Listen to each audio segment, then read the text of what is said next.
नमस्कार दोस्तों, शान डुग्गर के एक नए एपिसोड में आपका एक बार फिर से स्वागत है। आज हमारे साथ हैं रामबन के एक युवा लीडर अंकुर जी। इनका पूरा नाम है अंकुर डोगरा और समाज में ये आजकल अपने विचारों को फैलाने में ग्राउंड लेवल तक लगे हुए हैं। Welcome Ankur ji to our show. धन्यवाद विक्रम। मैं सबसे पहले तो अपनी जनता को आपके बारे में थोड़ा बताना चाहूँगा। अंकुर जी जम्मू कश्मीर युवा जो कांग्रेस है, प्रदेश युवा कांग्रेस, उसके स्टेट सेक्रेटरी हैं और ये ग्रास रूट तक अपनी आइडियोलॉजी को और स्पेशली रिसेंटली अभी ये हाइलाइट्स में रहे हैं अपनी गांधी प्लेज को लेके, जिसमें ये नंगे पैर पूरे समाज में चल रहे हैं। अंकुर जी, क्या अभी तक मैंने आपको सही डिस्क्राइब किया है? हाँ देखिए, यहाँ तक पहुँचना एक लंबा सफ़र है जी। और बचपन से जो था, मुझे मिलिट्री स्कूल से ट्रेनिंग मिली, सैनिक स्कूल से। ओके। तो एक इंस्टीट्यूशन से निकल के बाहर आया जहाँ पे मतलब डिसिप्लिन और ये सारी चीज़ें सीखी। जी। तो उसके बाद जब बाहर समाज में आया तो बहुत ही डिफरेंट समाज लगा। फिर देखा कि नहीं, जो समाज है ये बहुत बड़ा है। और फिर दिल्ली यूनिवर्सिटी में पढ़ने का मौका मिला और ख़ास करके जब दिल्ली स्कूल ऑफ इकोनॉमिक्स में था तो वहाँ पे मुझे ना बुक्स में काफ़ी इंटरेस्ट रहा। इतना इंटरेस्ट होता था कि वहाँ रतन टाटा लाइब्रेरी थी। ओके। तो ऐसा होता था कि सपोज़ मेरा एग्ज़ाम है कल, तो मैं फ़िलासफ़ी या साइकोलॉजी पढ़ रहा होता था उससे पहले। ओके। मतलब मैनेज कर लेता था। ओके। तो किताबों की जो रीडिंग है ये काफ़ी मतलब दिलचस्प लगी मेरे को। किताबों को मैंने अपना दोस्त बनाया। और हाल जो रिसेंटली आप जो बात कर रहे हैं, तो मैं मेडिटेशन करके एक बुक है, मार्कस ऑरेलियस, जो रोमन एम्पायर के काफ़ी बड़े किंग रहे हैं, Yes. वो पढ़ रहा था। तो अचानक से मुझे एक इनर वॉइस आई, एक ट्रिगर आया कि हमारे समाज में बहुत सारे ऐसे लोग हैं, खास करके जो नौजवान लड़के हैं जी। वो बेरोज़गार हैं। तो उनका जो दर्द है, और जो भी लोग जो हमारे जो बड़े प्रोजेक्ट्स आते हैं, हम खास करके मैं अपने डिस्ट्रिक्ट की बात करूंगा। जी। जैसे नेशनल हाईवे का प्रोजेक्ट था, 4 लेन वाइडनिंग रोड का ना। जी। तो उसमें भी हमने देखा कि बहुत ज़्यादा अत्याचार हुआ लोगों के ऊपर। जैसे Okay. एक गांव है हमारे रामबन डिस्ट्रिक्ट में, तो वो डलवास नाम है उस गांव का, और वो पूरा गांव ख़त्म हो गया उस चक्कर में। मतलब अनसाइंटिफिक कटिंग हुई स्लोप्स की, और जो कंपनी है उसने आगे सबलेट पे सबलेट काम किया। Okay. तो जो प्रोफेशनलिज्म होना चाहिए था काम में, जो जियोलॉजिकल स्टडीज़ होनी चाहिए थी काम को लेके, वो नहीं हुई, और उसका ये रिज़ल्ट हुआ। और इस चीज़ के लिए मैंने काफ़ी आर्टिकल्स भी लिखे। मैंने ग्रेटर कश्मीर में लिखा, फिर डेली एक्सप्रेस में लिखा, जैसे प्लाइट ऑफ डलवास आप पढ़ सकते हैं। फिर मैंने NH-44 के अगेंस्ट, जो उनकी जो पॉलिसी थी रोड बनाने की, उसके अगेंस्ट भी लिखा, जो कि कैटास्ट्रॉफिक माउंटेन इन्वायरमेंट उन्होंने रामबन में बना दिया था। तो फिर मुझे लगा कि जो मैं लिख रहा हूँ ये लोगों तक पहुँच नहीं रहा है। तो मुझे लगता है कि अगर मैं ज़्यादा वोकल होऊंगा, लोगों के बीच में जाके ये बात करूँगा, क्योंकि हमारे समाज में अभी वो लेवल नहीं आया है कि हर एक इंसान जो है आर्टिकल पढ़ता है। और आज के दौर में आपने ऐसे भी देखा है कि ज़्यादातर लोग जो है न्यूज़ जो है, ये सारा कुछ जो है फेसबुक, इंस्टाग्राम और ये ट्विटर वाले जो सोर्सेज हैं, ये सोर्सेज हैं। आज की दौर में आपको कोई नहीं ऐसा मिलेगा जो इंडियन एक्सप्रेस पढ़ रहा है या अच्छे न्यूज़पेपर पढ़ रहा है। बिल्कुल। तो फिर मैं ये स्टेप लिया और राजनीति में आया। तो राजनीति में भी काफ़ी देर से था, इनडायरेक्टली और डायरेक्टली इन्वॉल्व था। और अभी रिसेंटली 22 अप्रैल को जब मैं मेडिटेशंस करके एक किताब है जो मैं नाम बता रहा था, वो पढ़ते पढ़ते मुझे ये फील हुआ, और मैंने प्रण ले लिया कि मैं बेयरफुट रहूँगा जहाँ भी जाऊँगा। उसके बाद मेरा दिल्ली जाना हुआ, हरियाणा जाना हुआ, अभी रिसेंटली हिमाचल प्रदेश में था। तो मैं बेयरफुट था, और मुझे बड़ा अच्छा लग रहा है कि ये जो मैसेज है ये लोगों तक पहुंच रहा है कि आप, एक मॉरल कमिटमेंट भी होती है पॉलिटिक्स में, जो कि आज लोग भूल चुके हैं। आज की जो राजनीति है हमारे देश में, खास करके हमारे जम्मू कश्मीर में, वो राजनीति सिर्फ इलेक्ट्रोल जो प्रोसेस रहता है, जैसे इलेक्शंस हो गए, MLA MP बनना या कोई DDC बनना, वहीं तक सीमित रह गई है। मतलब आज ऐसी स्थिति आ गई है कि कोई भी जो नेता होता है वो अपने जो उसके जो सपोर्टर है या वोटर है, उनको वोटर की नज़र से देखता है, उसको एक नागरिक की नज़र से नहीं देखता। तो मैं ये चाहता हूँ कि मैं ऐसी राजनीति करूँ कि जिसमें कम से कम लोग, जो आज एक तरह से लोकतंत्र नहीं है, प्रजातंत्र चल रहा है, तो लोग कम से कम ये तो समझे कि हम सिटीज़न हैं, और सिटीज़न या नागरिक हैं, और नागरिक के जो हक हैं, जो उसके राइट्स हैं, जी उसके बारे में वो सोच सके, कम से कम विचार कर सके। बिल्कुल। लड़ना दूर की बात है, कम से कम वो विचार तो करे। वो बिल्कुल। इतना ज़्यादा रील में खो गया है, वो इतना ज़्यादा मोबाइल में गैम्बलिंग में खो गया है, वो बिल्कुल। इतना ज़्यादा सोशल मीडिया में खो गया है, यूट्यूब में खो गया है, लेकिन उसके जो प्रेजेंट सिनेरियो में जो उसका इन्वायरमेंट है, उसके जहाँ उसने कुछ करना है, जी वो अपने आप को नहीं पहचान पा रहा है। बिल्कुल। वो उस दर्द, जो उसके अंदर दर्द है, वो उसको दर्द को बाहर निकाल नहीं पा रहा है। और इसी वजह से आप देख रहे हो कि आजकल की टाइम में आप देख रहे हो बहुत सारे नौजवान जो हैं सुसाइड भी अटेम्प्ट कर रहे हैं। वो इसीलिए कर रहे हैं कि कुछ ना कुछ उनको सता रहा है। बिल्कुल। तो पहले तो मैं कहना चाहूँगा कि राजनीति जो है वो एक बहुत बड़ा डोमेन है। बिल्कुल। हमने इसको बहुत छोटा समझ के रखा है। जो मेन, जो ट्रू राजनीति जिसको कहते हैं, जो सत्ता पे राजनीति होती है, जी तो इसको हमने सिर्फ एक मतलब इलेक्टोरल प्रोसेस के ही दायरे में रखा हुआ है। राजनीति तो घर पे भी होती है ना। बिल्कुल। अगर घर पे माँ रोटी बना रही है, तो वो बना रही है, एक तो प्रोड्यूस कर रही है, जी दूसरा उसको डिस्ट्रीब्यूट भी कर रही है, डिस्ट्रीब्यूशन भी कर रही है, तो वो भी तो एक राजनीति है ना।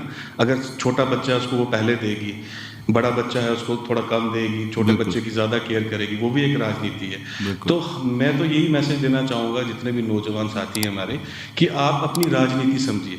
बिल्कुल। कि आप जहाँ भी हैं, आप जिस भी पॉलिटिकल स्पेस में या सोशल स्पेस में, सामाजिक स्पेस में, जहाँ भी आप काम करते हैं या ऑफिस में करते हैं, तो वहाँ पे जो सत्य पे राजनीति होती है, जो कि हम भूल चुके हैं। और ये ऐसा नहीं है कि ये कोई वेस्टर्न मॉडल है या कुछ ऐसा है, ये हम लोगों ने इस चीज़ की प्रैक्टिस की है इन द पास्ट। अगर आप 100 साल पुराना साइकिल देखें, पॉलिटिकल लैंडस्केप देखें हिंदुस्तान का, जी तो उसमें तब ऐसे कार्यकर्ता भी थे।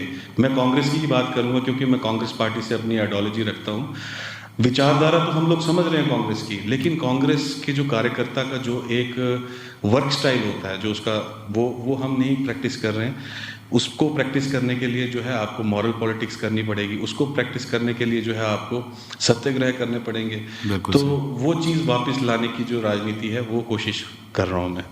आपने बहुत ही अच्छे से सारे मुद्दों को हाईलाइट कर दिया, लेकिन अपनी ऑडियंस के लिए हम इसको थोड़ा थोड़ा ब्रेक डाउन करने की कोशिश करेंगे ताकि उनको थोड़ा सा और रियलिस्टिकली ये प्रॉब्लम समझ आ पाए। जी। सबसे पहले आपने हाईलाइट किया कि अनएम्प्लॉयमेंट का मुद्दा है आपकी डिस्ट्रिक्ट में ही नहीं, जम्मू कश्मीर ही पूरा इस चीज़ से ध्वस्त है कि हमारा जो यूथ है वो आज नौकरी के लिए ढूंढ रहा है। और एक और मैं इसमें ज्वाइन करना चाहूँगा ट्रेजेक्ट्री की, हमारा जो यूथ है वो ज़्यादातर कोशिश कर रहा है सरकारी नौकरी की तरफ, जो कि सिर्फ समाज में 2% है, लेकिन उसका जो क्रेज़ है वो इस लेवल पे है कि समाज में बाकी किसी भी चीज़ को, किसी भी काम को बहुत अच्छे तरीके से यूथ नहीं देख पा रहा है। तो इस थिंकिंग के ऊपर भी हम आना चाहेंगे। एक तो ये अनएम्प्लॉयमेंट वाला मुद्दा, दूसरा जैसे आपने प्लेज के बारे में बताया कि लोगों में अवेयरनेस, तो इसमें मैं फर्दर जानना चाहूँगा कि जब भी मैं आपकी प्लेज के बारे में पढ़ता हूँ, और मैंने आपके बारे में जाना था प्लेज से कि कोई भी कॉज जो है हम अपने घर से शुरुआत करके भी उसको हाईलाइट कर सकते हैं, अपने आप को कष्ट देके समाज को हम जागृति फैला सकते हैं। उसमें जब भी मैं देखता हूँ तो एक सवाला कोट प्रोजेक्ट का भी मेंशन आता है, उसके बारे में भी थोड़ा जानना चाहूँगा। एक वन बाय वन करते हुए चलेंगे हम। तो सबसे पहले अनएम्प्लॉयमेंट पे आपका क्या टेक है कि एक पर्टिकुलरली रामबन के यूथ और पॉपुलेशन को लेके और एक ओवरऑल J&K की पॉपुलेशन को लेके, और फिर अगर आप ब्रेक डाउन करना चाहें तो भारत के लेवल पे भी देख सकते हैं। देखिए, पहले तो मैं आपका जो सवाल है उसको डीकंस्ट्रक्ट करना चाहूँगा कि हमने एक आइडिया बना दिया है कि दिमाग में कि सरकारी नौकरियां हैं। बिल्कुल ठीक है ना। अब देखो, ज्योग्राफी पे डिपेंड करता है। अब जम्मू कश्मीर की ज्योग्राफी के हिसाब से यहाँ कोई बड़ी इंडस्ट्री है नहीं, कोई प्राइवेट सेक्टर है ही नहीं, और कोई जरिया है नहीं। एक सरकारी नौकरियाँ एक जरिया है, चाहे वो 4th क्लास से लेके ऊपर तक हो। तो बाकी जो यहाँ पे मीनियल जॉब्स होते हैं, जैसे आप ऑटो ड्राइवर ये हो, या टूरिज्म को आप मान लीजिए, बहुत बड़ा स्कोप है टूरिज्म को लेके, लेकिन वो हमने अवेयर नहीं किया अभी तक। तो मेरा कहने का मतलब ये है कि आज सरकारी नौकरी को लेके भी एक बड़ा स्टीरियोटाइप हो रखा है कि बहुत सारे, मैं नौजवानों से जब बात करता हूँ, उनसे मिलता हूँ, तो वो मुझे बताते हैं कि भाई जब तक हमारी सरकारी नौकरी नहीं लगेगी तब तक हमें जो है हमारी शादी नहीं होगी, पहली बात। बिल्कुल। ठीक है ना, घर वाले एक्सेप्ट नहीं करेंगे। और ये हकीकत है, मैं देख रहा हूँ खास करके जो आज 29, 30, 31, 35 तक भी कुछ बच्चे ऐसे हैं जिनकी सरकारी नौकरी नहीं लगे और उस चक्कर में वो डिप्रेशन में है आज। बिल्कुल। वो ये नहीं सोच रहे, वो उनके अंदर कुछ डर है, वो डर निकाल नहीं पा रहे बाहर। बिल्कुल। और वो डर यही है कि माँ बाप ने बोला सरकारी नौकरी मिलेगी तभी आपकी शादी होगी। तो मैं उन नौजवानों से ये मैसेज यहाँ से देना चाहता हूँ आपके माध्यम से कि आप अपना वो डर निकालिए। जी। समाज में बहुत सारी चीज़ें होती हैं ऐसी जो आप कर सकते हो, बहुत सारी जो है स्कीम्स को अवेल कर सकते हो, बहुत सारी चीज़ें और हैं, एंटरप्रेन्योरशिप कर सकते हो, और अपने मतलब बोलते हैं ना, जो भी आपके पास रिसोर्स है जी। उससे आप स्टार्ट कर सकते हो। अब मैं ऐसी अगर मंशा रखूँगा कि जब मेरे पास पैसा आएगा तब मैं राजनीति करूँगा, तो मैं कैसे राजनीति कर सकता हूँ?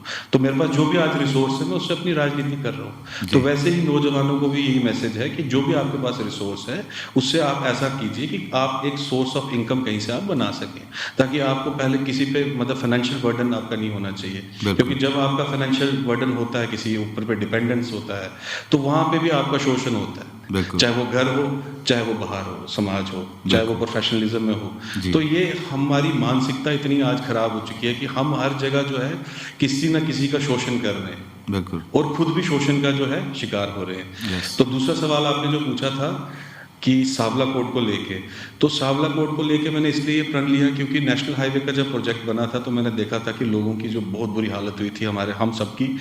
हमें डस्ट से रखा था, मतलब जो रेस्पिरेटरी प्रॉब्लम्स है वो आ गई थी, मतलब कोई देखने वाला नहीं था, कोई पूछने वाला नहीं था, गाँव के गाँव जो है उजड़ गए, जो है नीचे चले गए। तो फिर मुझे लगा कि कुछ थोड़ा सा ऐसा मेरे को मॉरल एक इनर वॉइस आई, जैसे मैंने आपको बताया कि मैं एक किताब पढ़ रहा था, तो मुझे लगा कि मैं अपने आप को इन लोगों के साथ आइडेंटिफाई करूं, और उनको बताऊं कि मैं आपके साथ हूं, आपके साथ सच्ची मंशा के साथ हूं। मतलब मेरा ये नहीं है कि मैंने कोई टायर लाया और उसको जला दिया, प्रोटेस्ट कर दिया और वहीं पे छोड़ दिया। ये एक लंबा संघर्ष जो है चल रहा है, अभी मुझे महीना हो गया है। तो ये जब तक जो अब मेरी इसमें कुछ डिमांड्स हैं। हमारी डिमांड्स ये हैं कि पहला तो ये है कि जो बेरोज़गार है, हम ये नहीं कह रहे कि बड़े बड़े साइंटिस्ट आप लगा दो उस प्रोजेक्ट में, पहले तो उसका टेंडर जो है उसको फ्लोट करें, टेंडर को निकालें, ओपन करें टेंडर को। उसके बाद जो भी नौजवान साथी हैं हमारे वहाँ पे बेरोज़गार, जिनकी उम्र जो है आपकी 18 साल से लेके जो भी वर्किंग जो एज होती है वो वाली एज में है, उन सबको प्रेफरेंस दी जाए। मिनिमम जॉब में ही से, चाहे लेबरर्स आप उनको लगाएं, उनको आप ऑपरेटर्स लगाएं, ड्राइवर्स लगाएं, और भी जैसे ऐसा नहीं है, आज बच्चे तो इंजीनियरिंग करके बैठे हैं हमारे डिस्ट्रिक्ट में, बिल्कुल, एमटेक करके बैठे हुए, पीएचडी करके बैठे हुए। तो जैसे अगर किसी की इन्वायरमेंट गवर्नेंस पे अगर पीएचडी है तो वो वहाँ पे अच्छा काम कर सकता है, तो उसको लोगों को प्रेफरेंस दीजिए। आप देख लो जो भी प्रोजेक्ट जम्मू कश्मीर में आते हैं, तो पहले तो यहाँ पे स्टेट थी, तो तब भी थोड़ा सा ये था कि कश्मीर और जम्मू के बीच में जो है वो थी कि जो कश्मीर के लीडर्स थे वो वहाँ खींचते थे, जम्मू के लीडर्स यहाँ खींचते थे। तो हमें ऐसा नहीं देखना, हमें ये देखना है कि जो सबसे मार्जिनलाइज्ड रीजन है, जो सबसे पीछा है, उस पीछे है अभी, उसको कैसे लाया जाए इक्वल प्लेटफॉर्म पे। अब जो पहाड़ी पे रामबन में बच्चा पढ़ रहा है, जो 4 से 5 किलोमीटर पहाड़ पे जाके अपनी शिक्षा प्राप्त करता है जी। और वहाँ भी टीचर की अवेलेबिलिटी है नहीं। टीचर की अवेलेबिलिटी मतलब अगर आप लगा लें तो सिर्फ 10 से 20% है, 80% स्टाफ है नहीं। अब वो बच्चा कैसे कम्पीट करेगा जो नीट की कोचिंग ले रहा है? अब नीट मुंह में आ गया तो अब नीट में भी स्कैम्स हो रहे हैं, ठीक है ना, नीट में भी आप देख रहे हो स्कैम्स हो रहे हैं। अब ये इतना ऑथेंटिक एग्जाम हम इसको मानते थे, यूपीएससी हो गया, नीट हो गया, अब इतना स्कैम घुस चुका है इस राज्य में, और ये हमें बोलना पड़ेगा। अगर सिस्टम में कुछ फॉल्ट है, ये हमारा हक है, हम अपोजिशन में हैं, और ये हमारा हक है कि, और नागरिकों को भी ये चीज़ें समझनी होगी, जो सिटीजन्स हैं उनको भी समझना होगा कि ये आपका हक है। अगर आप इस चीज़ के लिए आगे नहीं खड़े होते हो तो ये आने वाली जनरेशन्स के लिए जो है बड़ी प्रॉब्लमेटिक होने वाली है, जो हमारी राजनीति बहुत ख़राब हो चुकी है। बिल्कुल बिल्कुल। तो जैसे ही हम देखते हैं कि आपने ये दो जो मुद्दे बताए, ये तो बहुत ही घातक मुद्दे हैं जो कि ना सिर्फ रामबन डिस्ट्रिक्ट को, हमारी स्टेट को भी इक्वली हर्ट कर रहे हैं। इसी के साथ जब मैं आपके बारे में पढ़ता हूँ तो फिर मुझे पता चलता है कि आप स्टेटहुड को लेके भी बहुत सीरियस और वोकल हैं। तो इस पे आपका क्या स्टैंड, और आप इसको लेके क्या यूटी की जो एडमिनिस्ट्रेशन है या यूटी एज एडमिनिस्ट्रेशन क्या ठीक नहीं है हमारी? ये तो देखो, आप सामने बच्चे आज के देख रहे हैं, नौजवान आज के देख रहे हैं। मैं ये नहीं कहता कि पहले की एडमिनिस्ट्रेशन बड़ी अच्छी थी या स्टेटहुड बड़ा अच्छा था, लेकिन हम बार बार पास लाते हैं, फिर उसको प्रेजेंट से कंपेयर करते हैं, और यहीं तक हमारी राजनीति जो खत्म हो जाती है। देखो, ये जो भी बीजेपी ने किया, बीजेपी आरएसएस बोलूँगा, मिल के किया, जब इन्होंने किया तो इससे क्या हुआ, हमारा जो स्टेटहुड, जो हमारे राइट्स थे वो ख़त्म हो गए। ठीक है ना। Yes. तो अब स्टेटहुड क्यों ज़रूरी है? स्टेटहुड इसलिए ज़रूरी है, पहले तो इन्होंने अनकॉन्स्टिट्यूशनल तरीके से किया, असंवैधानिक तरीके से इसको किया, ठीक है, जो कि गलत है। Okay. तो कांग्रेस पार्टी हमेशा इसका स्टैंड करती है कि इन्होंने गलत तरीके से किया, अनकॉन्स्टिट्यूशनल तरीके से किया, तो हमें अपना स्टेटहुड वापस दे दो। ठीक। तो उसके लिए हम संघर्ष करते रहते हैं। तो दूसरा ये है कि अगर इन्होंने एडमिनिस्ट्रेशन बनाया, एलजी एडमिनिस्ट्रेशन जैसे बोल रहे थे नया जम्मू कश्मीर, क्या नया जम्मू कश्मीर में पूछना चाहता हूँ यही है कि आपको चिट्टा और ये जो ड्रग्स का माफिया यहाँ पे चल रहा है? आप खुद देख लो, मैं अपने खुद अब अनुभव बताता हूँ कि हम अगर आज से 15 साल पहले देखें तो ड्रग नाम की चीज़ें, चिट्टा किसी को पता भी नहीं था कि होता क्या है। बिल्कुल। आज बच्चे बच्चे को पता है चिट्टा क्या है, बिल्कुल। और चिट्टे से क्या हो रहा है, कितने नौजवान साथी हमारे चले गए बिल्कुल। ओवरडोज की वजह से। रोज मतलब मैं खुद देखता हूँ महीने में एक, या हमारे जैसे छोटे जो ज़िला है रामबन, वहाँ पे ऐसी न्यूज़ आती है कि महीने में 1 या 2 लड़के जो हैं चिट्टा लेने की वजह से मर गए। तो अगर हम यही करते रहे, यही हमारा नया जम्मू कश्मीर है या यही हमारा नया हिंदुस्तान है, तो हम ऐसे भारत का निर्माण नहीं कर सकते। भारत का अगर निर्माण हमें करना है तो सबसे पहले जो है हमें इसकी जो राजनीतिक सेटअप है, जो राजनीतिक माइंडसेट है लोगों का, वो चेंज करना होगा। उसके लिए सबसे पहले हमें क्या करना होगा कि लोगों को ये बताना है कि आप नागरिक हो इस देश के, आपके कुछ फंडामेंटल राइट्स हैं, जैसे राइट टू एजुकेशन है आपका, जैसे आपका राइट टू इंफॉर्मेशन है, राइट टू फ्री एजुकेशन है। एमजी नरेगा जो है वो भी एक राइट है, लोगों को जो 100 दिन का रोजगार मिलता है वो भी आपका एक हक है, वो भी बीजेपी ने ख़त्म कर दिया। तो कहने का मतलब ये है कि कोई एक ऐसा एक डोमेन बता दें या ऐसा कोई एक एस्पेक्ट बता दें डेवलपमेंट का जो इन्होंने किया है। जो प्रोजेक्ट्स हैं, जितने भी प्रोजेक्ट्स हैं जम्मू कश्मीर में, चाहे वो रेलवे हो या पुराने नेशनल, वो सारे कांग्रेस के टाइम में सैंक्शन हुए हैं। Okay. इनका कोई ऐसा नया प्रोजेक्ट तो मुझे यहाँ पे दिखा नहीं। जो एम्स यहाँ पे आया वो सारा पहले से सैंक्शन, जो केंद्रीय विद्यालय यहाँ पे हैं, जो जवाहरलाल नेहरू स्कूल्स हैं, वो सारे के सारे कांग्रेस के बनाई हुई स्कीमें हैं। आपकी कौन सी ऐसी स्कीम है जो लोगों को आज बेनिफिट दे रही है? आप सिर्फ स्कीम्स ऐसी बनाते हो कि लोगों को लोन देते हो और उसको लोन के ट्रैप में फंसा देते हो, फिर उसको सताते रहते हो कि हाँ भाई अपना लोन पूरा कर। कुछ बंदे जो है जो मैनेज कर ले तो ठीक है, नहीं कर ले तो वो सुसाइड कर लेते हैं। तो आज जो राजनीतिक ढांचा है हमारे जम्मू कश्मीर का, पूरे हिंदुस्तान का, ये आज जो है अब हम बहुत ही डिफरेंट पिच पे खेल रहे हैं, जो कि हिंदुस्तान जो है वो ये चीज़ें डिजर्व नहीं करता है और हम लोग ये डिजर्व नहीं करते। इसी के साथ एक हम और एक बात है। लोकतंत्र देश है, लोकतांत्रिक देश है, डेमोक्रेटिक देश है, दुनिया में सबसे मतलब हम एक नेशन है, एक नेशन स्टेट है जिसको स्टेट चलाती है। Yes, yes. तो ये चीज़ें लोगों को समझनी होगी। कोई ये ऐसा नहीं है कि कोई प्रजातंत्र नहीं है कि ऊपर से राजा ने बोला तो भाई वही मानना है। असली देखो, कांग्रेस की आइडियोलॉजी भी मैं लोगों को समझाना चाहूँगा। आज कांग्रेस में जो बड़े बड़े नेता हैं, तो मैं तो पहले कहूँगा कि सबको बोलना चाहूँगा ये चीज़, अपने आप को भी बोलना चाहूँगा कि नेता मत बनो, पहले वर्कर तो बनो। बिल्कुल। अगर कांग्रेस का अगर आप कार्यकर्ता भी बन गए ना, तो आप बहुत बड़ा एक समाज में एक रेवोल्यूशन ला सकते हो। Yes. एक कार्यकर्ता बन के। और ऐसा हुआ है, ऐसा नहीं है कि मैं कोई काल्पनिक बात कर रहा हूँ। आप जलियांवाला बाग देखो, वहाँ कांग्रेस के कार्यकर्ताओं को देखो, अपनी जान तक दे दी उन्होंने देश के लिए। बिल्कुल। ठीक है ना। दांडी में आप देख लीजिए, दांडी मार्च जब चल रहा था तो सिर पे डंडे पड़ रहे थे पुलिस से, लेकिन एक के बाद दूसरा आदमी आता था पीछे से, उसको डंडा पड़ता था, बेहोश होता था, फिर जो महिलाएं थे उसको उठा के लेती थी। तो वैसा दौर भी देश में रहा है, चाहे 100 साल पहले था, लेकिन था। तो वही चीज़ हमें समझना है कि अगर इस देश का सही मायने में हमें अगर निर्माण करना है तो हमें इसको किस रास्ते पे लेना है, किस पिच पे हमें खेलना है। अगर इस पिच पे हम खेलेंगे तो उससे क्या होगा, एक तो राजनीति भी जो है देश की भी, अगर कांग्रेस की राजनीति अच्छी होगी तो देश की कांग्रेस, मैं तो सिंपल मतलब शॉर्ट में बोलूँगा, अगर कांग्रेस की राजनीति अच्छी होगी, अगर कांग्रेस के लोग जो है पहले नेता छोड़ के पहले अगर कार्यकर्ता बने इस जम्मू कश्मीर में और हिंदुस्तान में, तो क्या होगा, देश का भला होगा। अगर कांग्रेस है तो ये देश जीवित है, तभी ये संविधान जीवित है जिसने हमें ये अपना नागरिक होने का हक दिया है। इसमें हम सब समान हैं। पितृ सत्ता जो थी, पैट्रियार्किकल माइंडसेट, आपने देखा होगा कि इसमें सिर्फ पुरुष ही नहीं है, इसका शिकार जो है महिला भी हो रही है। तो हम अब आपको डिसाइड करना है, आप सब नौजवानों को डिसाइड करना है कि आपको पितृसत्ता से लड़ना है तो कैसे लड़ना होगा। तो आप घर से शुरुआत करिए, फिर आप समाज में आइए। तो जब आपके अंदर ये डर खत्म हो जाएगा तब आप समाज में आएंगे। तो ये तो आपने बहुत ही अच्छा हाईलाइट किया तो थैंक यू सो मच, आपने इस बारे में भी बात की। हमारी ऑडियंस हमेशा ही चाहती है कि ऐसे लोग मिलें जो कि निडर होकर अपना व्यू पॉइंट रख सकें हमारे समाज के सामने, ताकि हमारा समाज भी उत्थान की तरफ चले। सो अंकुर जी धन्यवाद, बहुत अच्छा लगा आपसे मिलके। आई होप आप फिर से हमें एक बार फिर से इस शो पे मिले। धन्यवाद। बहुत बहुत धन्यवाद विक्रम।